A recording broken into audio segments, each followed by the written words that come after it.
आयोजक हैं श्री कंवरीलाल जी सेठी एवं श्री सुमेरमल जी छाबड़ा की स्मृति में सेठी छाबड़ा परिवार निवासी गुवाहाटी एवं कोलकाता, श्रीमती रतनमणि देवी सेठी, श्रीमती इंदिरा देवी छाबड़ा, श्रीमती प्रीति जैन, श्री सुरेंद्र जैन, श्रीमती रिया जैन, श्री सिद्धांत पौत्री दामाद, श्रीमती सलोनी, श्री सिद्धांत जी रारा दुल्हन साड़ी, श्रीमती मोनिका जैन, श्री अजित जैन, आयुषी, अर्नव, श्रीमती रितिका जैन, श्री विनीत जैन, विवान, देवर्ष, पुत्री एवं दामाद, श्रीमती ऋतु चूड़ीवाल, श्री सुधीर जी चूड़ीवाल, दोहित्र, Rishit, Hardik. Firm Indira lodges warehousing और logistic park, Guwahati, Assam. Computer vision works, वितरण घर, Guwahati. Navkar www.navkargroup.in। Aluminium framework प्रणाली, कॉलम बॉक्स, शटरेक और वस्तु उत्पादों के निर्माता, कोलकाता, पश्चिम बंगाल।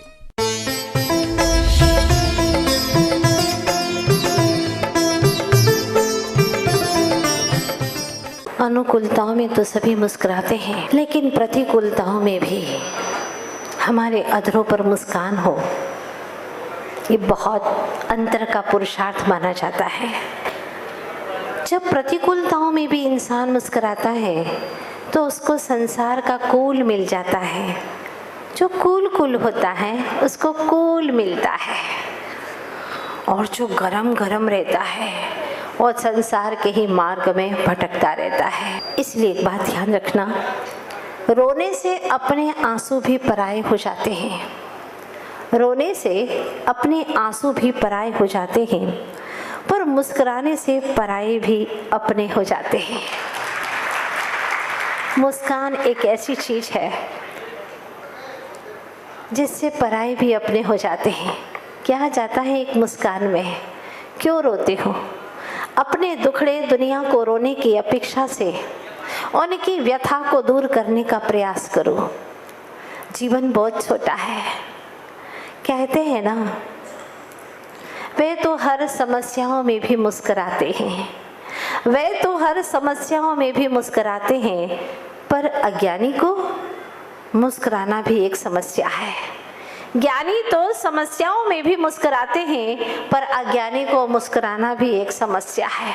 मुस्कुराता ही नहीं है, चाहे कितनी अच्छी बात कह दो, उसके होठों पर खुशियां ही नहीं आती है। अंदर में खुशी हो तब तो होठों पर खुशी आए। लेकिन हमारी इस कहानी के नायक धन्य कुमार, उन्होंने सोच लिया है, चाहे कितनी ही प्रतिकूलताएं जीवन में, कभी भी रोना नहीं है, व्यथाओं की कथाओं को किसी को सुनाना नहीं है। कभी आपने सोचा, जब कुछ पल मुस्कुराने से आपकी तस्वीर बहुत अच्छी हो सकती है, जब कुछ पल मुस्कुराने से आपकी तस्वीर बहुत अच्छी हो सकती है, तो हमेशा मुस्कुराकर जीने से जिंदगी अच्छी क्यों नहीं हो सकती? हमेशा मुस्कुराते रहिएगा, आनंद से रहिए, यही है जिंदगी। वैसे धन्य कुमार बहुत समझदार थे। कहाँ जाना है, कब जाना है, कैसे जाना है, क्या करना है, क्या बोलना है, वो बहुत अच्छे से समझते थे। यद्यपि उनका विवाह नहीं हुआ था और पता नहीं होने वाला है या नहीं, मुझे नहीं पता, लेकिन कहानी स्वयं बोलेगी कि आखिर क्या होने वाला है। पर वो ये बखूबी जानते थे कि कदम, कलम और कसम सोच समझ करके ही उठाना चाहिए। कदम उठाओ सोच समझ करके। कहाँ जाना है? उन्होंने तय कर लिया कि अब घर की ओर मुझे नहीं जाना है। घर जाकर के करूँगा क्या? वहाँ जो मेरे ही अपने दुश्मन है, घर के लोग, मेरे भाई, तो फिर घर जाकर के माँ पिता को बार बार दुख देना अच्छा नहीं है। और वह अपना कदम सोच समझ करके उठाते हैं। और ये कहावत उन्हें ख्यालों में थी कि कदम, कलम और कसम जब भी उठाओ तो जरा सोच समझ करके उठाइएगा। यही हुआ, और वह बहुत सोच समझते हुए जंगल की ओर चल दिए थे, राजगृह की ओर। आपको मालूम है ना, सैनिक राजा के नगर की ओर चले गए थे। लेकिन बीच में एक किसान मिला था कल, वो हल जोत रहा था। उन्होंने भी खेल समझ करके हल जोत लिया, लेकिन उन्हें तो रत्न ही रत्न प्राप्त हो गए। उसी किसान को देते हुए जब वह आगे बढ़ते हैं तो उन्होंने देखा कि बड़ा मनमोहक स्थान है, कितना अच्छा लग रहा है, यहाँ पर किसी का वेर विरोध नहीं। सांप और नेवला, सांप और मोर इन दोनों का आपस में वैर भाव होता है। बंदर और नेवला, उनका जन्मजात विरोध होता है, लेकिन फिर भी पास में बैठे हुए हैं। इन दोनों के मन में कोई भी वैर विरोध का भाव नहीं है। मेंढक और सांप, इनका भी आपस में वैर भाव होता है। मगर और हाथी, इनका भी जन्मजात विरोध होता है, लेकिन ये सब के सब जीव एकदम शांत होकर के यहाँ दिखाई दे रहे हैं। कोई किसी के ऊपर हमला नहीं कर रहा है। क्यों? क्योंकि उनको गुरु दिखाई दे रहे हैं। मगर अफसोस है, हम मंदिर में आते हैं फिर भी हमें भगवान दिखाई नहीं देते, तीन लोग के नाथों के नाथ दिखाई नहीं देते, और वहीं पर ही वाद विवाद कर लेते हैं, वहीं पर झगड़ा कर लेते। समझ लेना, मंदिर में झगड़ा करने वाला व्यक्ति, अपनी अपनी चलाने वाला व्यक्ति, और मंदिर का मैं नायक हूं ये समझने वाला व्यक्ति भगवान का अपमान कर रहा है। मंदिर में आओ, भक्त बन करके आओ, पदाधिकारी बन करके कभी मत जाना। अगर तुम्हें पदाधिकारी बनना है मुक्ति का, तो तुम वहां पर सिर्फ और सिर्फ एक भक्त बन करके आइएगा। धन्य कुमार में ये सारे के सारे गुण थे, और वह सोच रहा है कि माँ ने कहा है कि बेटा पुण्य कमाने का समय आ गया है। अब कहाँ आ गया था, अब देखते हैं। वह मुनिराज के पास में जाता है। कौन? धन्य कुमार। धन्य कुमार की बात चल रही है अभी, बीच में कुछ संकेत किया है मैंने आप लोगों को। अभी धन्य कुमार मुनिराज के पास में है और दर्शन किया। वाह, धन्य है जिनके चरण जिस किसी भी द्वार पर जाते हैं, जिस किसी भी धरा पर जाते हैं, वो धरा स्वर्ग से हो जाती है। न जाने इनके वचनों से कितने कितने हृदयों में परिवर्तन हो गया है। कितना अच्छा प्रवचन दे रहे हैं, क्या मधुरिम वाणी है। ऐसा लगता है कि जैसे फूल खिल रहे हैं इनके मुखारविंद से, और वो चुपचाप सुनता है मुनिराज की दिव्य देशना को। उसने देखा कि ये मनोरम दृश्य महाराज की ही वजह से है, और वह भव्य जीवों को उद्बोधन दे रहे हैं। वह भी चुपचाप बैठ जाता है पीछे और जाकर के उनका दिव्य प्रवचन सुनता है। जब मुनिराज का प्रवचन सुनता है तो उसे भी एक वैराग्य आता है, मन में वैराग्य की भावना आती है, और वो सोचता है, हो जीवो छो आ जगत मां त्यान थी जीवन, जिंदगी नो नाम छे बस बोझ ने बंधन, आखरी अवतार नो बन मंडाण बांधी दे, त्या स्थान आपी दे। जब उन्होंने परमात्मा के बारे में वर्णन किया, मुनिराज के मुखारविंद से जब मोक्ष तत्व का वर्णन हुआ, तो इतने गदगद हो गए और कहने लगे मन ही मन, प्रभु मुझे भी, मेरा भी ऐसा मंडाण बांध दे प्रभु, कि मैं भी जहाँ आप रहते हो वहाँ आ जाऊं। मुझे इस दुनिया में अच्छा नहीं लगता, बस मुझे भी अपने चरणों में रख लो प्रभु। यहाँ संसार में कौन अपना कौन पराया, कोई राग करता है तो कोई द्वेष करता है।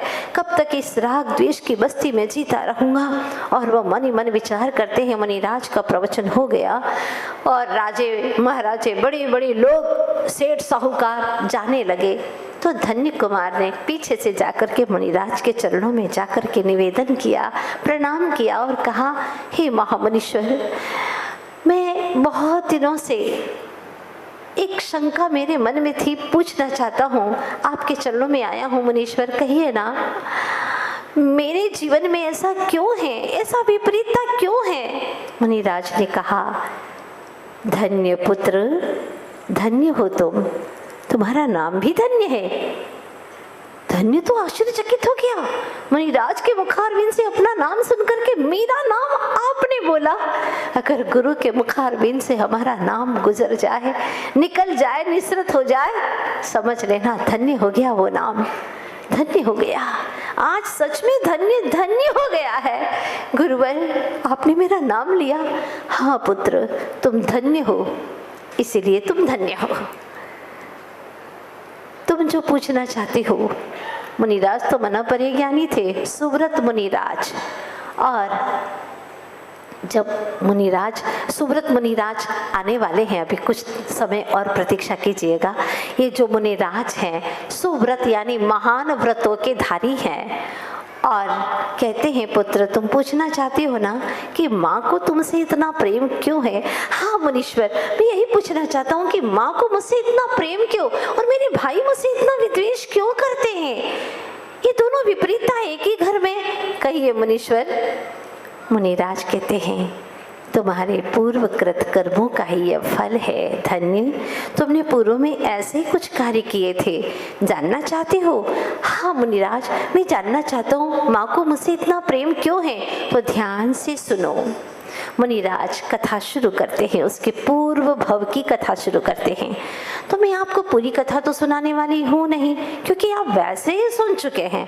पहले दिन से जो कहानी चली थी वो अकृत पुण्य की कहानी, डाकुओं का सरदार जिसने मूर्तियों की चोरी की थी, देव द्रव्य को हड़प लिया था, छल कपट से धोखा दे करके, लोगों की आंखों में धूल झोंक करके मूर्तियों को उसने चोरी कर ली थी।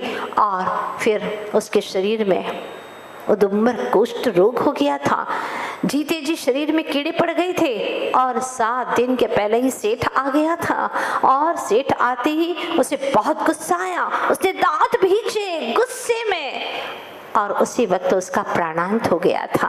मालूम है ना आपको, प्राणांत हो गया, मर करके नरकों में, कई बार नरकों में गया, नरक तिर्यंच, और इसके बाद में कई तरह की दुख भरी योनियों में भटकता भटकता फिर वह मृष्ट दाना के गर्भ में आया। अभी पाप की पलड़ी हल्की नहीं हुई, बहुत भारी है। गर्भ में आया, सारा परिवार नष्ट हो गया। और जिस दिन उसका जन्म होने वाला था उस दिन एक नानी बची थी, उसका भी मरण हो गया, पिता का भी मरण हो गया, एक माँ मृष्ट दाना बेचारी। और फिर जब बड़ा हुआ, खेत में काम करने लगा, जिस नौकर के यहाँ पर वो गया, वही नौकर था पहले, इसलिए कह रहे जिस नौकर के यहाँ गया। अब वो बहुत बड़ा सेठ बन गया है, खेत का मालिक बन गया है, लेकिन वह सोचता है मैं पहले नौकर था जिस सेठ के यहाँ, वो सेठ का बच्चा मेरे यहाँ नौकरी करने के लिए आया है, तो वह दया करके तरस खा करके उसको स्वर्ण की अशर्फी देता है। मगर फिर भी पाप का तीव्र उदय होने से अशर्फी भी हाथ में जलता हुआ कोयला बन जाती है, उसका हाथ जल जाता है। दोबारा चने भी देता है तो झोली में छेद था, क्योंकि पुण्य में ही छेद था, तो वह सारे चने उसके नीचे गिर जाते, मुट्ठी भर चने शेष रह जाते हैं। माँ ने सोच लिया इस नगरी में रहना ठीक नहीं है, सारे परिचित लोग हैं, वह भोगावती नगरी से शीशवाक नगरी की ओर चली जाती है।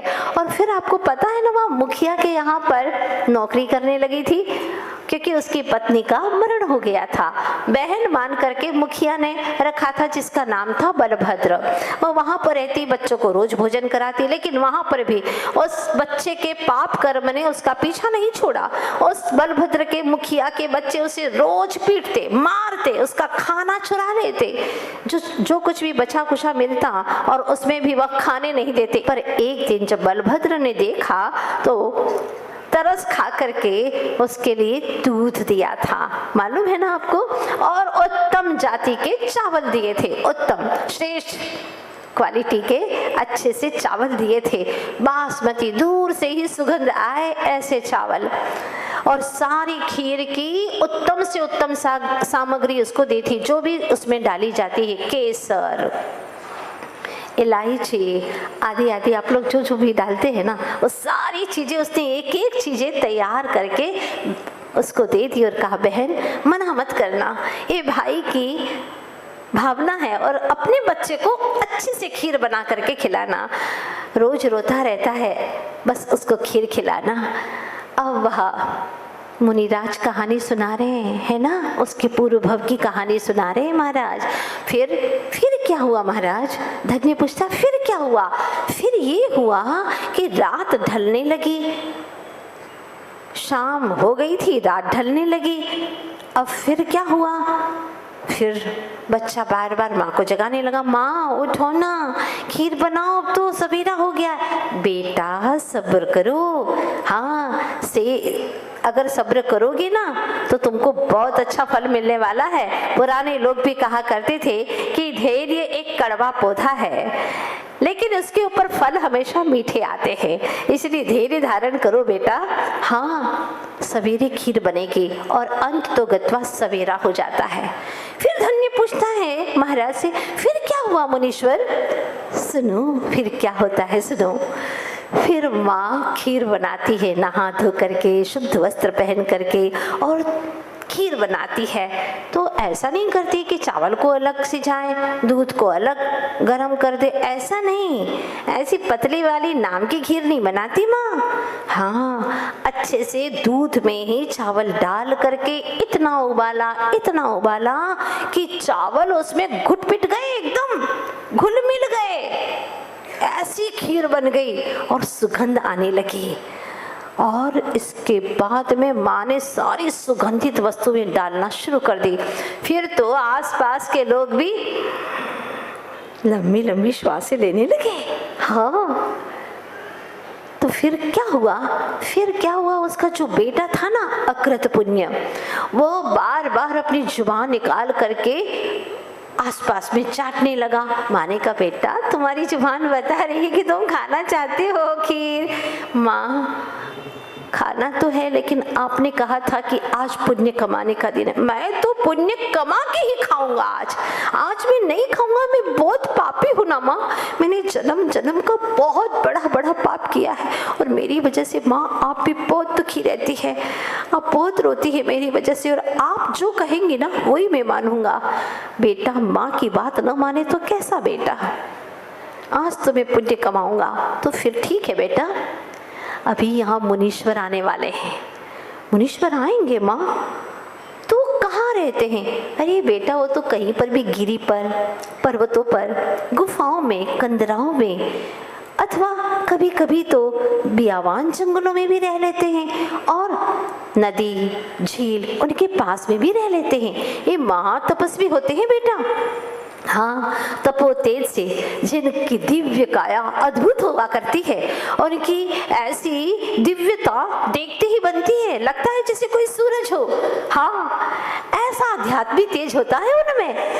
तो माँ मुझे तो देखना है उन्हें। और बेटे का चेहरा एकदम आनंद से भर जाता, माँ मुझे देखना है उन्हें। बेटा भावना भवनाशनी, जितनी भावना करोगे उतने ही मुनिराज तुम्हारे करीब में होंगे। देखो अभी थोड़ा सा टाइम शेष है, ऐसा लग रहा है कोई दिखाई नहीं दे रहा है, लेकिन मैं पानी भर करके अभी आती हूँ। बेटे को नहलाया धुलाया माँ ने, अच्छे से तैयार किया। हाँ, और धोती दुपट्टा पहना करके रखा। क्या पहनाया? धोती दुपट्टा। पहले के समय में बच्चों को भी, छोटे छोटे बच्चों को भी धोती दुपट्टा पहनाते थे, ये पोशाक रहती थी। इन वस्त्रों में भी शारीरिक बीमारियां पैदा नहीं होती थी, क्योंकि अब जितना भी टाइट कपड़ा पहनने लगे हैं उतने ही दिमाग उनका लूज होने लगा है। कपड़े टाइट पहनोगे दिमाग लूज होता जाएगा, और बच्चों का दिमाग बहुत लूज हो गया, उनको समझ ही नहीं पड़ती है कुछ भी। बात करो व्यवहार की तो भी उनके पल्ले ही नहीं पड़ती। कह दो बेटा ये ले आओ, क्या ले आऊं, कहाँ से ले आऊं, कैसे ले आऊं? अरे भगवान, इनको कैसे सिखाएं, कुछ समझ में ही नहीं आता उनको। बेटा इन्हें प्रणाम करो, कैसे करूं, कैसे करूं, कहाँ से करूं? हे भगवान, बड़ा मुश्किल हो गया है। आज लड़कों को माँ बाप ऐसे कपड़े पहनाने लगे हैं चुस्त, जिससे उनका दिमाग हो गया लूज, और लड़कियों को ऐसे कपड़े पहनाने लगे हैं तो लगता है कि आजकल कपड़ों की सारी फैक्ट्रीज बंद होने लगी हैं। कपड़ों की बहुत कमी हो गई है, अथवा कहीं चिथड़े पड़े हैं तो वो एक के ऊपर एक डालते जाते हैं, या तो बहुत सारे डाल देंगे इकट्ठे, या फिर आधे ही कपड़े पहनेंगे। पता नहीं क्या दुर्दशा है। लेकिन पहले की हमारी जो भारतीय संस्कृति, जिन संस्कृति थी वो कैसी थी? माँ ने बेटे को नहलाया धुलाया और धोती दुपट्टा पहना करके कहा, बेटा